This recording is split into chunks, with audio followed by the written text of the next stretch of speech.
네, 함께 찬송가 268장, 찬송가 268장입니다.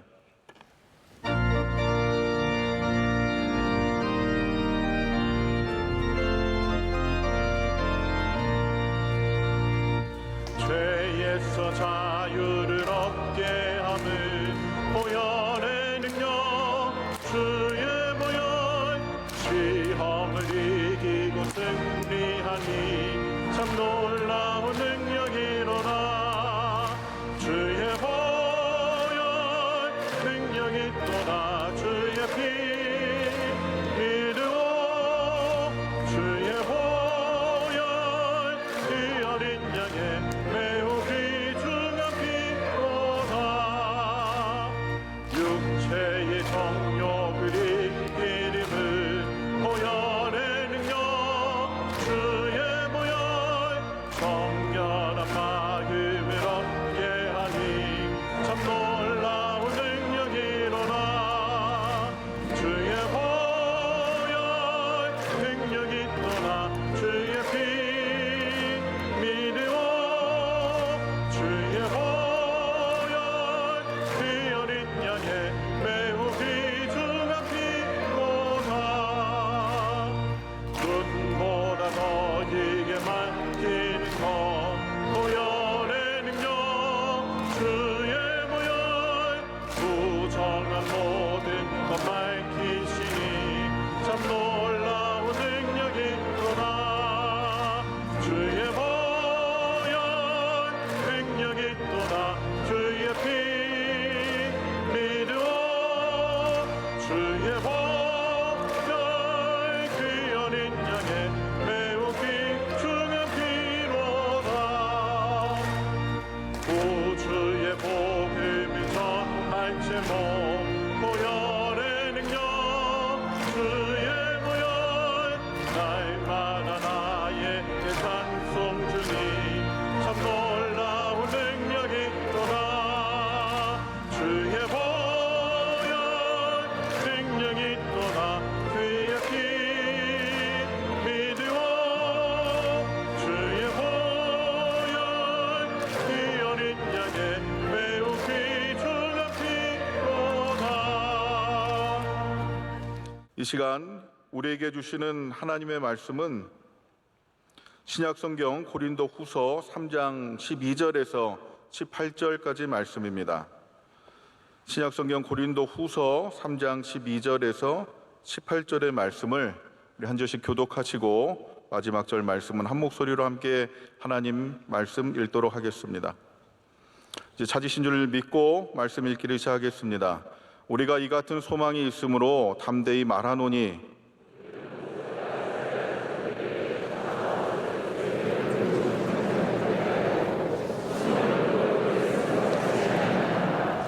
그러나 그들의 마음이 완고하여 오늘까지도 구약을 읽을 때에 그 수건이 벗겨지지 아니하고 있으니 그 수건은 그리스도 안에서 없어질 것이라.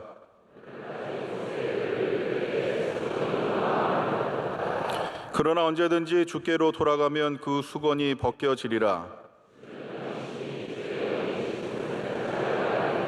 함께 읽겠습니다. 우리가 다 수건을 벗은 얼굴로 거울을 보는 것 같이 주의 영광을 보매 그와 같은 형상으로 변화하여 영광에서 영광에 이르니 곧 주의 영으로 말미암음이니라.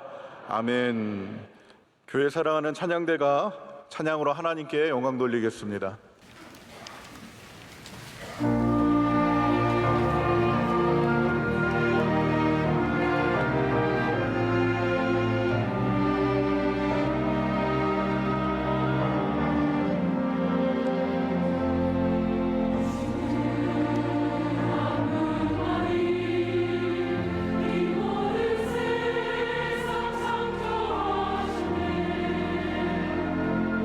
우리 소유로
말씀으로 은혜 받는 시간입니다. 담임 목사님께서 주님의 영이 계신 곳에 있는 자유, 제아의 말씀 전해주실 때 큰 은혜의 시간 될 줄로 믿습니다. 저는 오늘 계속해서 여러분과 이 새 언약, 바로 예수 그리스도로 말미암아 우리에게 주어진 이 새 언약에 대한 말씀을 이제 좀 마무리하고자 합니다. 우리 고린도후서의 말씀, 우리 3장 이제 마지막 부분의 말씀입니다. 제가 먼저 여러분께 새 언약과 이 옛 언약을 다시 한번 좀 상기를 시켜드리고 싶습니다. 지금까지 우리가 또 여러 번 말씀을 나눴고, 언약이라는 것이 얼마나 중요한 부분인지, 하나님께서 우리와 언약 관계에 있으신데, 그렇기 때문에 언약을 지키는 것이 우리가 복을 받는 것이며, 언약을 지키지 않으면 저주를 받는 그 삶에서 이제는 새 언약 예수 그리스도로 말미암아 주님을 믿기만 하면 우리 모두가 구원을 얻는 그 삶으로 변화되었다고 말씀을 드렸습니다. 제가 짧게 한번 새 언약과 옛 언약을 비교하는 것을 한번 써봤습니다. 여러분 한번 화면을 봐주시면 이렇게 되어 있습니다. 먼저 제가 옛 언약인가요? 네. 보시죠. 옛 언약은 여러분 보시기에 왼편에 있고 새 언약은 오른편에 있습니다. 옛 언약은 정적입니다. 다시 말해서 이건 새겨진 것인데 그냥 이렇게 멈춰 있는, 그리고 머물러 있는 겁니다. 그래서 어쨌든 옛 언약은 이렇게 돌에 새긴 정적인, 스태틱하다고 하죠. 이렇게 멈춰 있는 것인데, 새 언약은 우리 안에서 역사하시는, 그래서 우리 마음에 새겨주신 아주 다이내믹한 그러한 언약이라고 할 수 있습니다. 옛 언약의 영광은 오래가지 않습니다. 오늘 말씀에도 이제 모세에게 있었던 영광, 모세가 그것이 끝날 것을 알았기 때문에 그 영광의 끝남을 보여주지 않기 위해서 수건을 썼다라고 말하고 있는데, 모든 그런 영광은 다 사라지는 것이었지만 우리 새 언약 예수 그리스도로 말미암아 주신 언약은 영원한 영광을 누린다라고 말하고 있습니다. 옛 언약은 우리에게 유죄 판결을 내립니다. 아무리 잘해도 우리가 끝나는 날 결국은 너는 죄인이다, 이것이 결론이죠.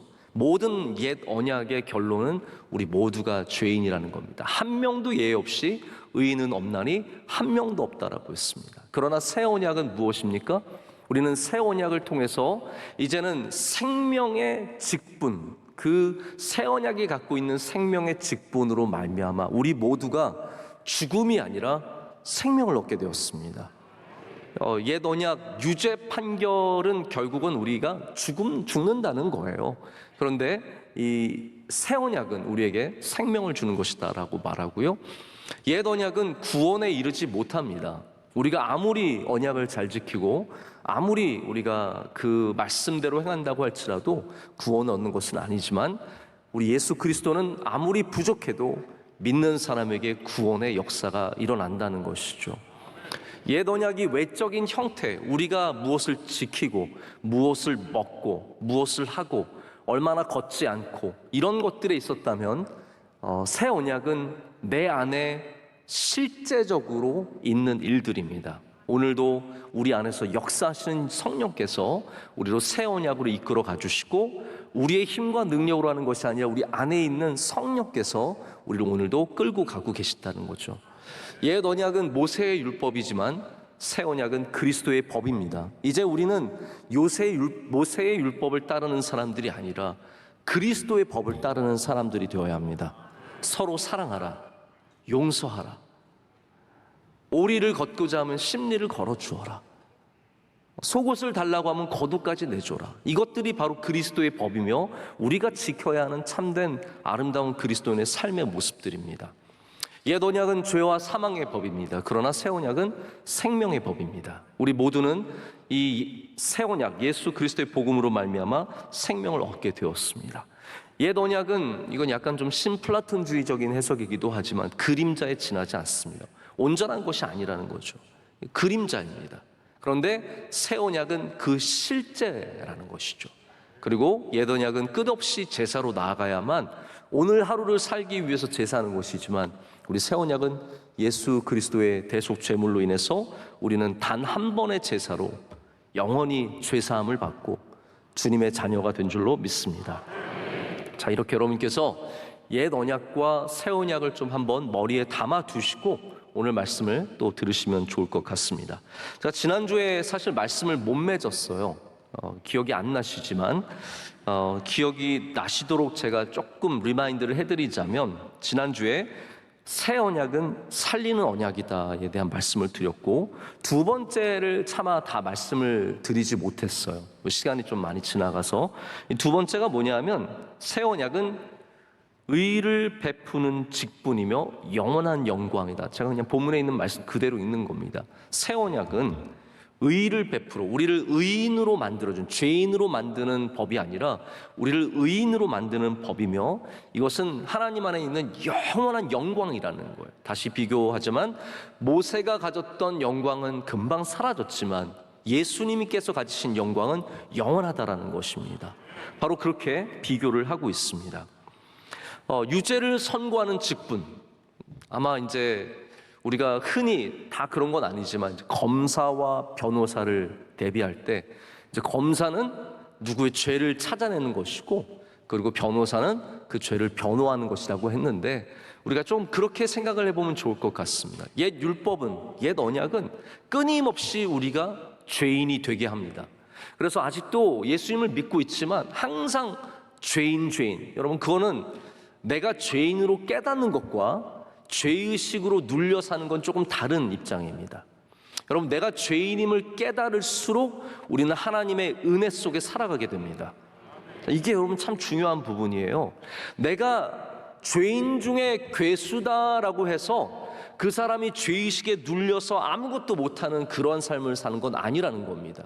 내가 하나님 앞에 철저한 죄인, 이거는 total depravity잖아요. 이거는 완전한 타락이기 때문에 그 어떠한 무엇도 구원할 수 없는 완전한 죄인이라는 것을 알면 거기에 은혜가 있습니다. 그런 사람들은 은혜를 알고 기쁨으로 살아갈 수 있어요. 그런데 율법에 매여 사는 사람은 오늘도 내가 뭐 죄 지을까 봐 겁나가지고, 그리고 내가 지은 죄가 있어서 항상 하나님 앞에 아무것도 못하고 하나님의 은혜도 구하지 못하고 늘 죄에 눌려서 삽니다. 그러다 보니까 어려운 일만 있으면, 제가 지난주에 말씀드린 게 그거잖아요. 어려운 일만 있으면 나 또 죄 지었지, 내가 무슨 죄를 지었지. 하나님의 은혜보다 죄의 힘이 큰 거예요. 근데 여러분, 우리 새 언약을 믿는 사람들, 예수 그리스도의 은혜를 믿는 사람은 어떻습니까? 어떠한 죄의 능력보다 예수 그리스도의 능력이 크심을 믿어야 합니다. 이게 우리가 받아야 할 새 언약의 모습이에요. 그래서 의를 베푸는 직분, 여러분, 예수님을 믿으면 우리가 예수 그리스도 안에서 의롭다함을 받은 것을 믿게 됩니다. 우리 다시 말씀, 우리 여전히 죄인이에요. 저도 말할 수 없는 죄인입니다. 너무너무 부족한 사람입니다. 그러나 감사한 것은 우리가 주 예수 그리스도를 믿기 때문에 이제 주님의 은혜로 의를 입어 살아가게 된다는 것입니다. 우리 모두는 절대로 새로워지지 않습니다. 오늘 여러분 새로워진 분 계십니까? 우리 성도님들은 저에게 참 거짓말을 잘하세요. 저를 만나면 목사님 젊어지셨어요. 제가 또 젊어지면 얼마나 젊어지겠습니까? 이미 젊은데 뭐 얼마나 젊어지기를 원하세요? 이미 제가 아직도 나이가 많지 않으니까. 근데 늘 그런 말씀을 아주 그냥 눈 하나 깜빡하지 않고 그냥 목사님 젊어지셨어요. 여러분, 다 거짓말입니다. 우리는 젊어질 수 없습니다. 우리는 새로워질 수도 없습니다. 우리는 날마다 후패해져 가는 육신을 갖고 있습니다. 그러나 예수 그리스도 안에 있으면 우리 모두는 새로운 피조물입니다. 주님 안에서, 이 새로운 언약 안에서 우리는 이제는 우리의 육신은 날로 후패해지나 우리의 영은 날마다 새로워지는 것입니다. 우리 주님 안에 있으면 날마다 새로운 마음을 주십니다. 어제 힘들었어요. 어제 마음이 괴로웠어요. 어제 나를 괴롭힌 사람이 있었어요. 그러나 주님의 영이 내 안에 있으면 오늘 새로운 마음을 허락해 주십니다. 오늘도 새로운 은혜가 여러분과 함께 하시기를 축복합니다. 이게 영으로만 가능한 일이에요. 율법으로는 이렇게 될 수가 없습니다. 율법은 반복되는 죄에 검사처럼 죄인임을 끊임없이 고소하는, 우리를 고발하는 그러한 일이라는 것이죠. 자, 근데 바울이 이것을 영광의 빛에 비교를 하고 있는 겁니다. 여기 이제 중요한 새 언약과 옛 언약을 비교하는 도구가 두 가지가 나옵니다. 하나는 빛이고 또 하나는 수건이에요. 이 두 가지를 우리가 오늘 좀 생각을 하면서 말씀을 들으시면 좋을 것 같습니다. 당시 모세는 절대적인 인물입니다. 그런데 바울은 지금 여기 그 모세조차도 완전한 빛이 아님을 얘기하고 있습니다. 모세는 율법과 같아요. 토라 자체예요. 물론 하나님의 말씀이 토라고 하나님께서 토라시지만 이스라엘 사람들에게는 모세가 그만큼 중요한 역할을 하게 되는 겁니다. 하지만 이 모세조차도 그가 가졌던 빛이 영원한 빛은 아니었다는 거예요. 여러분 기억하시겠지만 출애굽기에 보면 처음 이 십계명을 받아서 가지고 내려왔을 때 이 우상을 섬기는 모습을 보면서 모세가 십계명을 깼습니다. 참 그것도 참 대단해요. 하나님 주신 거 이렇게 깨기 쉽지 않은데 깬 거예요. 그래서 다시 또 하나님께 올라가요. 또 써주세요. 그래서 또 올라가요. 그래서 하나님을 만나서 또 거기서 이번에 두 번째 십계명을 받아서 내려옵니다. 근데 그때 모세는 스스로 깨닫지 못했는데 이게 34장에 나오는 얘기죠. 사람들이 그를 보니까 그의 얼굴이 빛의 광채가 나고 있었습니다. 하나님의 영광의 빛이 그에게 비추어서 그가 빛을 내고 있었습니다. 자, 근데 출애굽기 34장에 이제 그래서 모세가 수건을 쓴 이야기가 나오고 오늘 말씀에도 계속해서 그 수건에 대한 이야기가 나옵니다. 분명한 것은 이거예요. 그 빛은 영원히 가는 빛이 아니었어요. 그래서 오늘 바울은 말하기를 그 빛이 없어질 것을 보이지 않기 위해서 수건을 썼다라고 표현을 하고 있습니다. 근데 이게 바로 옛 언약의 정체라는 거예요. 옛 언약은 영원히 가는 영광이 아니었어요. 하나님께서는 그 옛 언약을 주셔서 그 역할을 감당하게 하셨지만 이제는 그 빛나던 빛이 멈추는 영광이 아니라 영원히 빛나는 영광, 바로 예수 그리스도를 우리 가운데 보내주셨다라는 거예요. 그렇기 때문에 옛 언약, 지금 고린도 교인들에게 말해주는 게 무엇입니까? 다시 옛날에 그 율법을 지키는 삶으로 돌아가지 말라는 거잖아요. 이제는 예수 그리스도 안에 있는 자유함을 누리고 살라고 말하면서 그 옛 언약, 사라질 영광으로 돌아가지 말고 영원한 영광, 예수 그리스도를 믿으라는 거예요. 근데 그거를 믿으려면 이 수건을 거두어야 된다는 거예요. 좀 이따 설명을 드리겠지만 이 완악한 이스라엘 사람들이 율법을 덮고 있는 수건, 이거는 모세의 수건과 좀 다른 수건입니다. 수건을 얘기해서 수건이 덮는 역할을 하는 것을 보여준 다음에 그 다음에 이스라엘 사람들이 갖고 있는 수건이 따로 있어요. 이건 뭐냐면 하나님이 보여주신 진리이신, 바로 이 자유의 영이신, 우리를 자유케 하시는 영원한 영광이신 예수 그리스도를 보지 못하게 하는 수건이라는 거예요. 그것이 완고함이라는 겁니다. 이스라엘 백성들의 완고함이기 때문에 우리가 주님 앞에 설 때는 그 수건을 벗어야 된다는 거예요. 그것을 벗으면 우리는 영원한 영광의 빛 예수 그리스도를 만나게 된다는 것입니다. 모세가 하나님을 만나고 내려왔을 때 그는 빛을 내는 존재가 아니라 빛을 머물게 하는 존재였습니다. 자, 이거 참 중요하죠. 이게 제가 이런 표현할 때마다 늘 좀 단어가 좀 다른 단어가 있으면 참 좋겠는데, 빛을 내는 걸 뭐라고 하죠?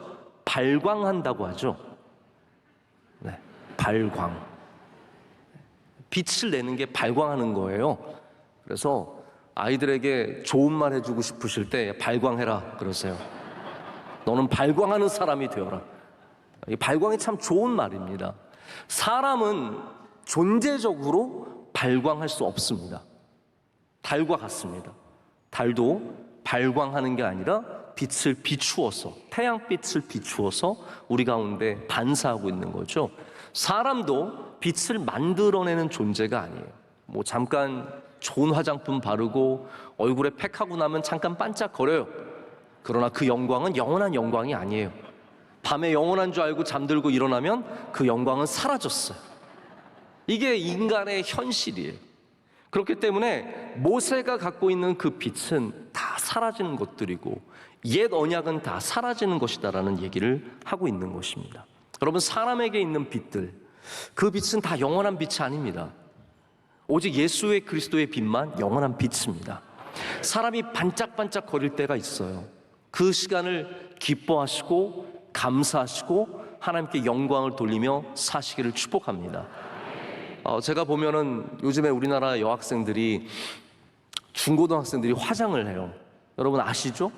이게 불과 10년 전만 해도 안 그랬던 것 같은데 요즘에는 중학생 여자아이들이 다 예쁘게 화장을 하고 다니는데 전 참 안타깝습니다. 그때 얼굴은요, 뭐 안 발라도 예쁜 때예요. 최고 예쁜 때예요. 저는 저희 아내가 16살 때 제일 예뻤던 것 같아요. 저 우리 같이 교회 같이 나오고 있었거든요. 자, 우리 교회 중등부에서 이영민 집사님도 알잖아요. 그렇죠? 혹시 집사님도 좋아하셨어요? 네.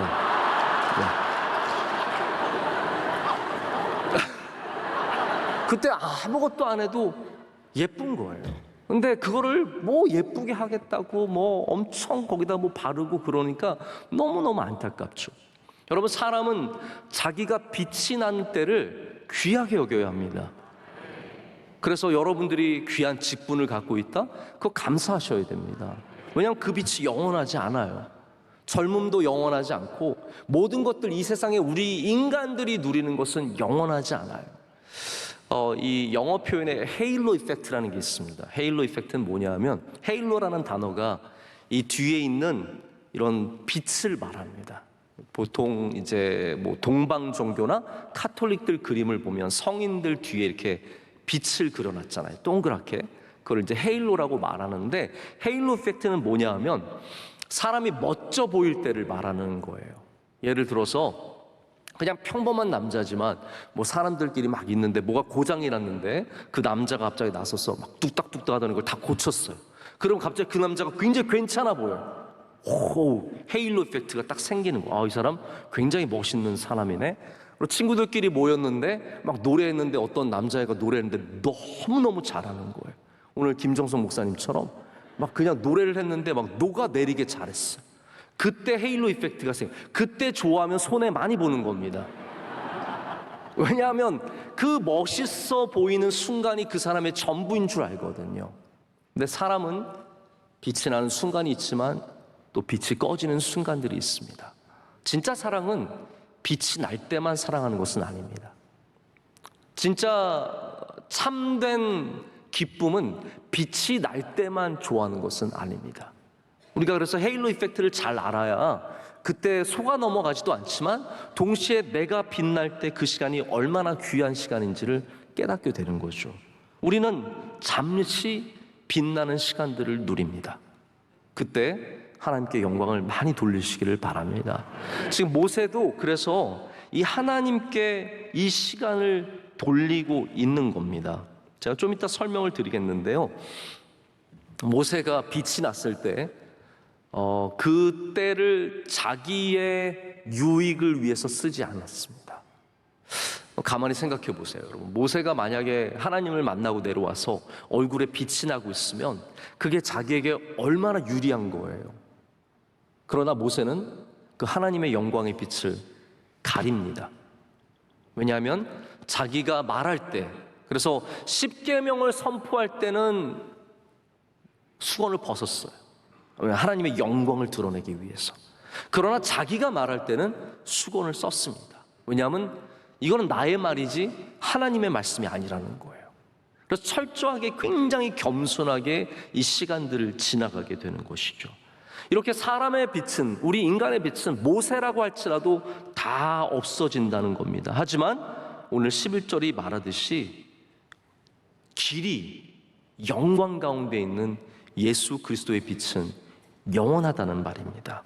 우리는 사람의 빛을 따라서 여기 온 것이 아닙니다. 여기 반짝반짝거리는 사람들, 여기 잘난 사람들, 명성교회 이게 좋대, 누가 유명하대, 여기는 유명한 연예인 누가 나온대. 그럼 우리는 그런 빛을 따라서 온 것이 여기 아니라, 여기 이렇게 온 것이 아니라 우리는 영원한 빛 예수 그리스도를 따라갈 줄로 믿습니다. 꺼지지 않는 빛, 그 빛이 줄어들지 않는 빛. 태양도 여러분 점점 식고 있습니다. 그게 뭐 드라마틱하게 싣고 있는 것은 아니지만 그 빛이 점점 약해질 것입니다. 하지만 예수 그리스도의 빛은 영원합니다. 교회도 영원합니다. 왜냐하면 우리는 영원한 빛을 따라가고 있으니까요. 그것이 바로 우리가 가져야 하는 믿음의 모습입니다. 바울은 이 이야기를 통해서 내가 누구의 일꾼이냐를 얘기하고 있습니다. 나는 옛 언약의 일꾼이 아니라는 거예요. 내가 이렇게 하는 모든 일들, 내가 주님의 메신저가 되어서 이 복음을 전하고 이 일을 하는 이유는 바로 여기 새 언약이 꺼지지 않는 영광이, 영원한 빛이 여기에 있기 때문입니다 라고 오늘 말씀을 하고 있는 겁니다.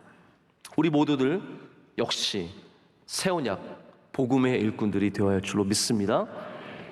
바울이 이제 12절에 더욱더 담대하게 이 언약을 선포합니다. 소망 가운데, 이 영광의 빛을 이 전할 소망 가운데, 사람들이 영광의 빛을 만나는 그 소망 가운데 이 복음을 다시 한번 강하게 선포를 하고 있습니다. 자, 이제 수건에 대한 말씀이 13절에부터 나오기 시작합니다. 우리 13절 한번 다 같이 읽어볼까요? 다 같이 읽겠습니다. 우리는 모세가 이스라엘 자손들에게 장차 없어질 것에 결국을 주목하지 못하게 하려고 수건을 그 얼굴에 쓴 것 같이 아니하노라. 아멘. 자, 이게 대비입니다. 그러니까 새 언약의 일꾼들은 수건을 벗었다는 거예요. 우린 더 이상 수건을 쓰지 않은 사람들로서 주님을 만나는 사람들이다라고 얘기하고 있습니다. 제가 재밌는 얘기를 하나 좀 알려드릴게요. 미켈란젤로의 작품 중에 모세가 있습니다. 이 모세의 대리석으로 만든 이 모세의 동상은, 이 상은 정말 아름답고 멋있고 모세의 힘이 느껴지는 그러한 상이에요. 근데 여기 참 독특한 면이 있어요. 한번 제가 사진을 보여드리겠습니다. 이게 바티칸에 가면 있는 모세의 상입니다. 자, 굉장히 모세 팔뚝 보십시오. 그럼 모세 장난 아니었습니다. 모세한테 덤볐다가 다 죽을 그런 딱 분위기 보세요. 모세가 얼굴도 굉장히 강인하게 생겼고, 저는 이런 거 참 좋은 것 같아요. 왜냐하면 우리가 뭐 어떻게 성경에 있는 인물들을 굉장히 나약하게 이렇게 생각할 때가 많은데 꼭 그런 것만은 아니거든요. 모세도 우리가 생각하는 것 외로 굉장히 강하고 힘이 있는 사람이었을 수 있습니다. 근데 모세의 머리를 한번 보세요. 머리를 보면 뭐가 있습니까? 뿔이 있어요. 뿔이 2개나 있어요. 모세는 마귀일까요? 모세는 사탄일까요? 그래서 뿔이 있을까요? 자, 이제 이게 제가 여러분께 설명을 드리고 싶은 부분입니다. 이건 여러분이 상식적으로 아시면 좋기 때문에 제가 보여드린 거고 말씀을 드리는데, 자, 저를 보시길 바랍니다. 이거는 뭐 특별히 말씀과는 특별히 상관이 없지만 기독교 역사 속에서 모세는 중세 때까지 이렇게 뿔이 달린 사람으로서 표현이 많이 되었습니다. 왜냐하면 이 빛을 표현하는 단어가 많지는 않았어요. 근데 이제 히브리어에 이 빛이 뻗어나가는, 그러니까 하나님을 본 다음에 빛이 뻗어나가는 그 단어를 카렌이라고 하는 단어를 씁니다. 카렌이라고 하는 단어를 쓰는데 이 단어는 말 그대로 이제 빛이 뻗어나간다라는 그런 뜻을 갖고 있어요. 근데 히브리어를, 이거를 여러분 아시겠지만 히브리어는 원래 모음을 안 씁니다. 옛날 히브리어들은 모음이 없어요. 모음을 추측해요. 그래서 아담, 에돔 이런 거 다 이제 추측을 해서 전통 속에서 들은 바대로 이어가는 거예요. 그거를 아담과 에돔이 섞여버리면 그걸 알 도리가 없는 거죠. 여기 카렌의 또 다른 그 가능성 있는 단어가 케렌이라고 하는 단어예요. 근데 케렌은 뿔이란 뜻이에요. 그런데 불가타라고 하는, 여러분 성경 공부를 하신 분들은 불가타가 뭔지 아실 텐데 최초의 라틴어 번역본입니다. 그러니까 성경이 히브리어나 헬라어, 뭐 셉투아진트 다 포함해서 이 모든 것 가운데 라틴어로 처음 번역이 된 게 이제 불가타인데, 그래서 번역한 사람 우리가 제롬이라고 하죠. 제롬인데 그분이 번역을 하면서 이 카렌을 케렌으로 번역을 했어요. 그렇기 때문에 라틴어 성경에는 모세가 하나님을 만난 다음에 뿔을 달고 내려온 것으로 된 거예요. 그래서 카톨릭 전통에서 저렇게 영어 성경이 나올 때까지, 많은 번역본들이 나와서 바뀔 때까지는 미켈란젤로처럼 모세가 뿔이 있는 것으로 이해를 했던 사람들이 있었다라는 거죠. 근데 우리는 지금은 분명하게 알고 있습니다. 모세는 뿔을 달고 내려온 거 아니에요. 하나님의 영광의 빛을 갖고 내려오게 됩니다. 그러면서 이 모세가 백성들에게 그 빛을 보여주지 않기 위해서 수건을 쓰는 이야기가 나옵니다. 그럼 왜 수건이 중요할까요? 우리가 출애굽기 34장을, 그래서 오늘 말씀 이 고린도서 3장의 말씀은 사실 출애굽기의 역사를 잘 아는 히브리 사람들, 유대교 사람들에게 굉장히 잘 와닿는 말씀이에요. 왜냐하면 그들이 또한 옛 언약으로 자꾸 돌아가려고 했기 때문에 이 이야기를 지금 바울이 쓰고 있는 겁니다. 바울이 계속해서 모세와 예수님을 비교하고 있는데, 우선은 모세를 비하하는 건 아니에요. 제가 욥기 여러분 말씀을 드릴 때 기억나실지 모르겠는데, 랍비들이 모세에 대해서 뭐라고 얘기했냐면, 하나님을 아는 지식이 100이라고 한다면 그 중에 모세는 얼마까지 안다고요? 99까지 아는 유일한 사람이었어요. 마지막 일이 뭐였다고요? 고난의 이유. 99가 다, 모세가 다 알았는데 마지막 몰랐던 것이 고난의 이유였고, 그래서 우리가 고난을 이해하는 것이 그토록 어렵다라고 제가 말씀을 드렸는데, 아시면서 기억이 안 나는 척 하시는 건지 제가 잘 이렇게 확 와닿진 않는데, 그래서 모세 같은 사람은 히브리 사람에게 없는 거예요. 그래서 감히 바울이 모세를 비하하는 게 아닙니다. 다만 무엇을 얘기하냐면, 지금 계속해서 끊임없이 모세의 인간성, 모세는 불완전한 존재이고 예수 그리스도는 우리를 구원하시는 하나님의 아들이심을 대비하기 위해서 계속해서 이러한 비교를 하는 겁니다. 그럼 모세가 얼마나 대단합니까? 하나님 말씀을 순종했죠. 이스라엘 그 많은 사람들을 광야에서 인도했죠.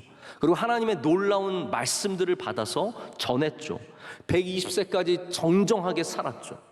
이런 모든 것을 봤을 때 모세만한 사람은 없는 겁니다. 그가 하나님을 만났을 때 빛을 갖고 내려왔어요. 여러분, 이게 얼마나 대단합니까? 이 모세가 받았던 빛을 랍비들이 뭐라고 얘기하냐면, 이것도 재밌어요. 랍비들 참 생각 많이 하면서 사는 것 같아요. 랍비들이 뭐라고 말했냐면, 모세가 하나님을 만나고 받은 빛은 창조 첫째 날에 있었던 빛이다 라고 말합니다. 하나님이 태초에 천지를 창조하시면서 뭐라고 하셨어요? 빛이 있으라. 그 빛을 모세가 받았다라고 말하면서, 이 빛은, 이거 재밌습니다, 태양의 60,075배만큼 밝다. 그럼 태양보다 60,075배만큼 밝다는 건 도대체 어떻게 계산을 해야 나오는 건지 저 미물인 저는 도저히 상상이 안 가는데, 랍비들이 그렇게 얘기할 정도로 위대한 그 빛을 받게 된 겁니다. 근데 모세가 자기의 얼굴을 가렸습니다. 여러분, 잘생긴 사람은 얼굴을 가리고 싶어 할까요? 예쁜 사람은 얼굴을 가리고 싶을까요? 아니에요. 지금 마스크 때문에 속상한 사람이 여기에 2-5명 정도 계실 거예요. 나머지는 다 기쁘죠. 저도 솔직히 제가 중학교 때, 저는 이걸 마기꾼이라고 하는 거 들어보셨어요? 마기꾼? 마기꾼은 마스크를 쓴 사기꾼이란 뜻이죠. 마스크 써서 예뻐 보이는 멋있는 사람들. 근데 저는 이거 중학교 때 알았는데, 제가 중학교 때 감기 걸려서 마스크를 썼는데 제가 너무 잘생겨 보이는 거예요. 이거다. 나는 겨울에 늘 마스크 쓰고 다녀야겠다. 여러분, 잘생긴 사람은 마스크 안 쓰려고 합니다. 우리 같은 평범한 사람들이 마스크 쓰고 나가는 게 해피하죠. 아침에 딱 마스크 쓰면서 다 갖추었어, 나가는 거예요. 잘생기면 보여주고 싶고, 능력 있으면 보여주고 싶고, 내가 갖고 있는 것이 멋있으면 다 보여주고 싶은 것이 인간의 마음이에요. 그런데 모세는 얼마나 뛰어난 사람입니까? 그가 하나님의 영광을 몸에 지니고 있었는데 그것을 가렸습니다. 얼마나 겸손한 사람입니까? 그 기회예요. 하나님의 영광이 자기가 나타났을 때, 야, 이리 와봐라. 사람들이 그를 얼마나 두려워하며 경외하며 받겠습니까? 근데 모세가 원했던 것은 이스라엘 백성들이 하나님만 경외하기를 원했던 거예요. 자기를 경외하는 걸 원치 않았습니다. 두려움으로, 와, 저 빛나는 얼굴을 봐라. 태양의 60,075배. 그 그 빛나는 빛을 보면서 다 엎드려 떨며 발발 떨면서 모세를 경배하는 거, 그게 가장 모세가 조심했던 겁니다. 그래서 모세는 얼굴에 수건을 가린 겁니다. 오직 하나님을, 그래서 여기 보면은 16절을 보면 언제든지 주께로 돌아가면 그 수건이 벗겨지느니라 라고 되어 있는데요, 모세가 하나님을 만나러 갈 때는 그 수건을 벗습니다. 하나님 앞에서는 그 수건을 벗었다는 거예요. 여러분, 우리가 갖고 있는 능력도 많이 있고, 여러분 이 가운데는 참 능력 있는 분들도 많이 계시고, 좋은 집안, 사업도 잘하시고 똑똑하시고 많은 걸 갖고 계셨겠지만, 갖고 계시겠지만, 우리는 수건 한 장을 준비해야 합니다. 할렐루야. 수건 한 장을 준비해야 합니다. 우리 하나님의 영광을 드러내기 위해서 나를 낮추고 나를 감추고 하나님만 빛나게 하는 그러한 수건이 꼭 있으시기를 축복합니다. 모세가 그 역할을 지금 하는 겁니다. 그래서 수건의 목적이 뭐냐면 가리는 것이에요. 지금 수건이 다양한 사건을 통해서 나오고 있어요. 모세의 수건도 나오고 백성들의 수건도 나오고, 그리고 바울이 말하는 수건이 나오는데, 이 수건을 헷갈려 하지 마세요. 그 목적을 아시면 돼요. 목적이 뭐라고요? 가리는 것. 가리는 것. 모세는 그 영광을 가리기 위해서 수건을 썼습니다. 그런데 백성들에게는 이 수건이 좀 다른 목적을 갖고 있습니다. 백성들이 왜 수건을 여전히 그 율법에, 그 옛 언약에 덮고 있냐면, 그들이 완고하기 때문에 그들이 본질을 보지 못하는 그러한 답답한 눈을 말하고 있는 겁니다. 지금 이스라엘 백성들은 아직도 예수 그리스도께서 오셨지만 지금도 옛 언약을 보고 있는데, 그 옛 언약이 완성이 되고 새 언약이 되셨다는 이 사실을 보지 않고 수건으로 덮어놓고 있는 거예요. 그것을 뭐라고 표현하고 있습니까? 완고함이라고 표현하고 있습니다. 여러분, 하나님의 영광을 드러내기 위해서 나를 가리는 수건도 있지만, 우리 가운데는 내 생각과 내 의견과 내 주장과 내가 갖고 있는 지식 때문에 수건을 덮어놓고 본질을 안 보는 사람들도 있다라는 겁니다. 여러분, 우리는 그럴 때 내 고집을 이 가리웠던 내 고집을 치워야 합니다. 가리웠던 내 욕망을 치워야 합니다. 가리웠던 내 지식을 치워야 합니다. 가리웠던 내 역사와 내 자랑을 치워야 합니다. 그래야 우리가 주님을 만나게 된다는 것이죠.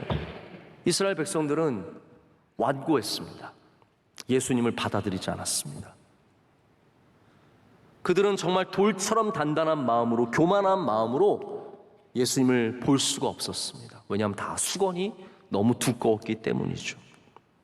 사람은 완고해지면 절대로 본질을 보지 못합니다. 어떤 사람들은 피부색 때문에 본질을 보지 못합니다. 어떤 사람들은 출신 학교 그거 하나 가지고 판단하느라고 그 사람의 능력을 보지 못합니다. 여러분, 우리가 보지 못하는 이유가 얼마나 많이 있습니까? 우리가 갖추어야 하는 수건도 있지만 반드시 치워야 하는 수건도 있는 줄로 믿습니다. 우리 교회는 그런 수건들이 좀 치워졌으면 좋겠습니다. 서로를 귀하게 바라보고 또 하나님의 아름다운 창조물로서 존중할 수 있는 그런 사람들이 될 때 우리는 참 본질을 보게 되는 사람들 될 줄로 믿습니다. 그런 면에서 예수님은 수건을 거두어 주시는 분이십니다. 그게 오늘 말하는 자유입니다. 자유. 주의 영이 계신 곳에는 자유가 있느니라. 아멘. 바로 주님의 영, 새 언약이 하는 일이 무엇입니까? 우리 가리고 있는 모든 수건들을 치워서 하나님의 영광이 나타나게 하고, 또한 그 가운데 하나님의 약속의 새 언약을, 그 본질을 보게 하는 은혜를 베풀어 주시는 겁니다. 자, 이 부분만 말씀을 드리고 오늘도 다 못 끝내고 말씀을 끝내려고 합니다. 자꾸 계속 이렇게 밀리게 되는데요. 자, 여러분이 생각하시는 자유는 무엇일까요?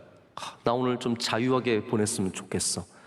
아이를 키우시는 분들이 아마 그런 생각 종종 하실 때가 있으실 것 같아요. 나 오늘 좀 자유하게 보냈으면 좋겠어. 그 말은 무슨 말일까요? 좀 아이들 돌보지 않고 내 시간을 갖고 좀 편하게 내가 하고 싶은 거 하겠다는 말씀 아니겠습니까? 이 시대의 자유는 내가 하고 싶은 것을 하는 것을 자유라고 말합니다. 그런데 성경에 있는 자유는 좀 개념이 다릅니다. 여러분 그걸 좀 아셔야 될 것 같아요. 성경에 있는 자유는 무엇을 말할까요? 바로 종이 아닌 상태를 말합니다. 우리 이 시대는 종이 없으니까, 노예가 없으니까 그냥 자유라는 개념을 오직 정치적인 자유 혹은 내 삶의 자유, 시간의 자유, 활동의 자유 뭐 이런 걸로만 많이 생각을 하죠. 그런데 성경에서 말하는 자유는, 진짜 자유는 뭐냐면 바로 이 매어진 것에서 노임을 받는 자유를 말하는 것입니다. 성경에서 그렇기 때문에 모든 자유는 바로 이렇게 풀려나는 것, 매었던 것이 무엇이겠습니까? 죄의 권세죠. 율법의 권세, 옛 언약의 수많은 조항들, 거기에 매었던 사람들이 바로 이 새 언약 예수 그리스도의 영으로 말미암아 이제 자유함, 더 이상 죄의 종이 아니라 예수 그리스도의 종이 되는 그 자유함을 주시겠다는 말씀입니다. 여러분 자유하시기를 축복합니다. 그냥 나가서 내 마음대로 하는 것을 자유라고 말하지 않습니다. 더 이상은 죄에 끌려다니지 않는 것, 더 이상은 세상의 욕망에 끌려다니지 않는 것, 누구 사람들 만나고 친구들 만나고 오면은 다시 또 욕망의 노예가 되어서 나도 그거 가져야 되는데, 우리 집은 아직도 여기에 살고 있는데, 우리 아이는 요만큼밖에 못했는데, 여러분 순식간에 세상에 다시 노예가 되어서 하나님의 은혜와 하나님의 사랑은 온데간데 없이 그냥 우리는 불평과 불만과 무엇을 이루어야 하는 욕망에 다시 사로잡히게 말게 됩니다. 여러분 자유하시길 축복합니다. 그럴 때마다 다시 우리는 우리 안에 예수 그리스도가 계심을 구해야 합니다. 주님의 임재, 오늘도 목사님께서 임재의 찬양을 해주셨는데 주님이 우리 안에 임재하셔야 합니다. 그래야 이 세상적인 욕망들, 사람들 만날 때마다 생기는 비교의식들, 우리를 메고 있는 죄의 권세들, 여기에서 풀려나는, 완전히 풀려나는 자유를 얻게 될 줄로 믿습니다. 예수님은 우리에게 자유를 주시기 위해 오셨습니다. 그겁니다. 죄의 권세와 세상의 욕망과 모든 헛된 것들로부터 자유를 주시기 위해 오셨습니다. 자, 그러면 누가 자유를 누리는 사람입니까? 오늘 말씀을 보면 주의 영이 있는 사람.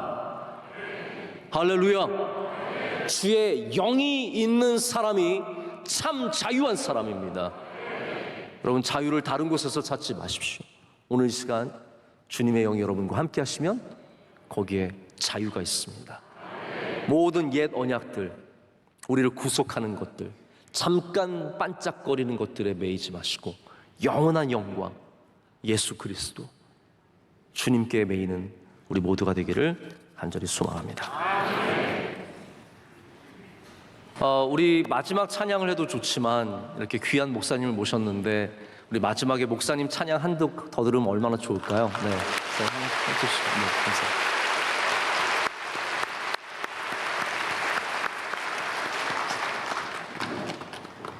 네, 마지막 찬양은 시아그림의 그럼에도 불구하고라는 찬양 함께 고백하며 나아갔으면 좋겠습니다.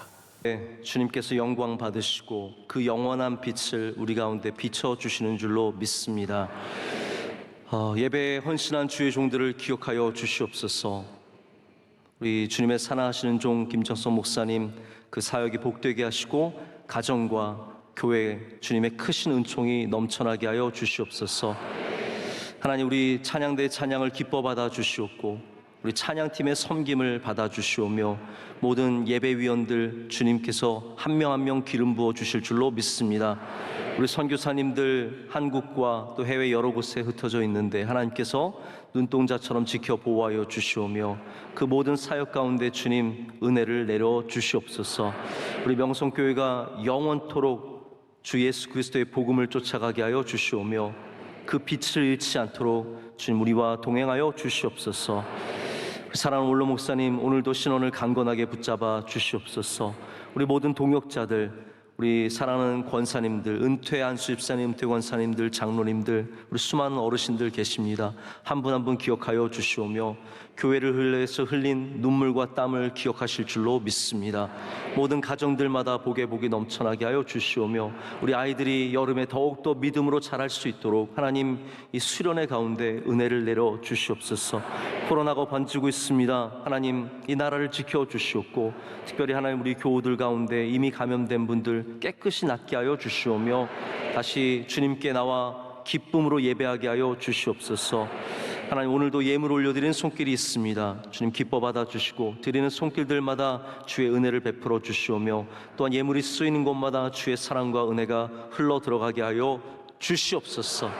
이 모든 것을 주님께 감사함으로 아뢰었고 이제는 우리 주 예수 그리스도의 크신 은혜와 하나님 아버지의 영원하신 사랑과 성령님의 함께하시며 임재하심이 주의 영원한 영광을 쫓아 나아가는 모든 사랑하는 성도들에게 이제로부터 영원토록 함께 하시기를 간절히 축원하옵나이다. 아멘.